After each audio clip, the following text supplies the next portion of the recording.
Fatima has been our racial justice fellow for the last 6 weeks.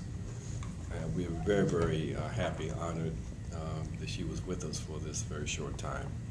And sorry to see her go. But she's involved in some very, very important work. And we want to be supportive, and we have already pledged that we will try to figure out how we can be more supportive of this work here in this country. I think that she had a good experience. I'm hoping she had a good experience and learned a little bit. We definitely have learned a lot from her. So I want to turn this over to Fatima so she can share with us her comments.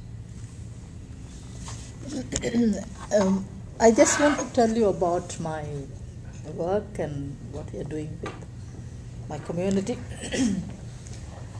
I'm involved in promoting people's movements, especially with unorganized sectors, women and Dalits. As you know, in India, the Hindu religion claims to be the majority. It claims. But earlier it was all the tribal movements and tribal religion of, our forefathers and all that, but Hindu religion. And next comes the Islam, Muslim religion. Christians are very minority.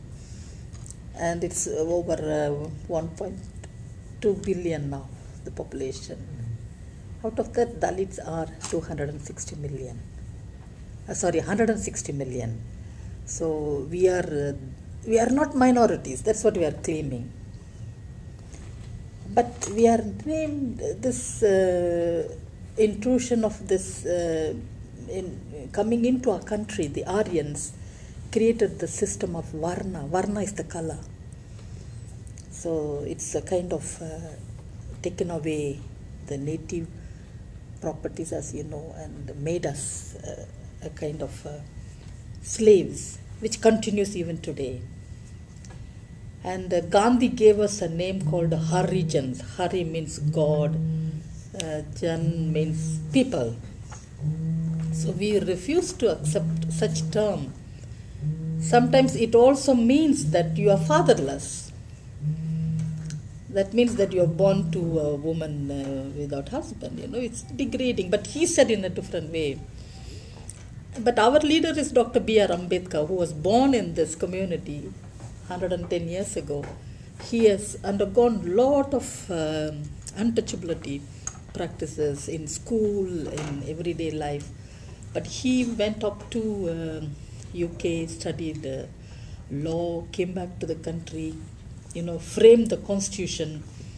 And in that he has added one Article 17, abolition of untouchability. But it has no kind of explanation what he meant by untouchability. And it is not in practice today. Everywhere this untouchability is practiced. It's just in the paper only. Mm-hmm. Indian Penal Code says that if you practice untouchability, you will be punished very badly.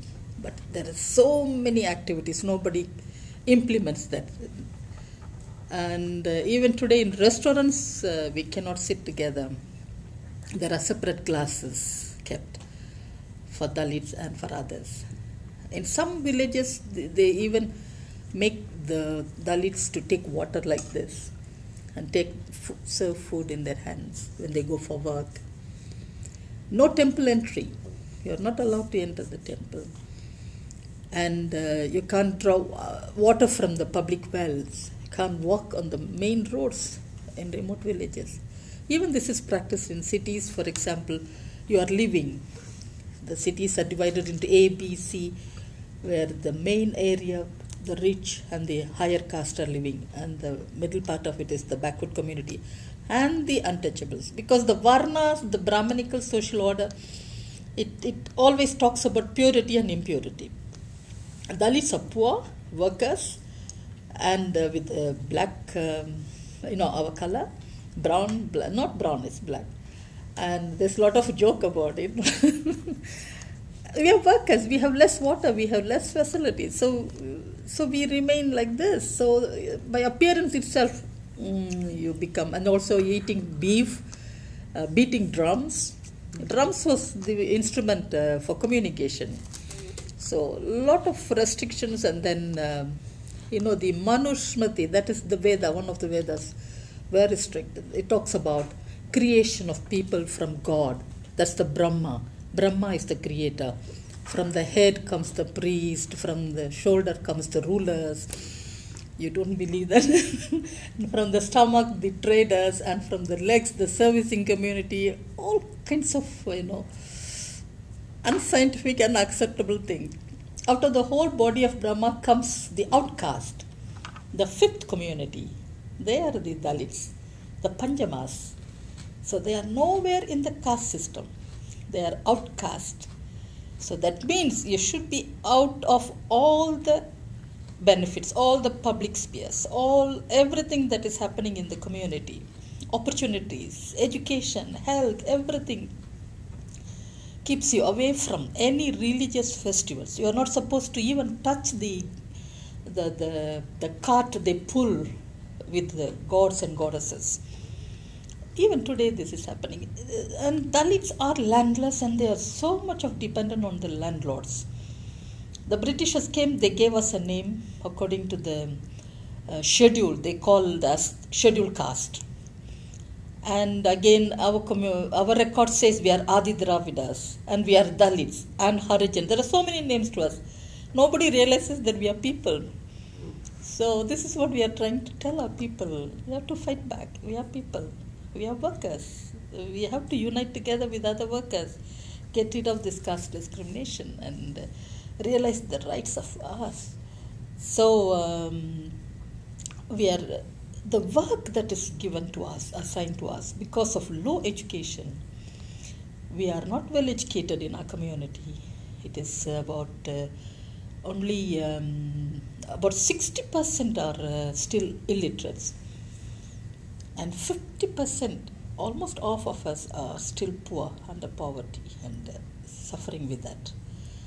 What I'm trying to say is that the manual scavenging is done by our people, by hand, removing the toilets, dry toilets. Even today this is happening, whereas they can send Chandrayaan to the moon to see whether there is water or not.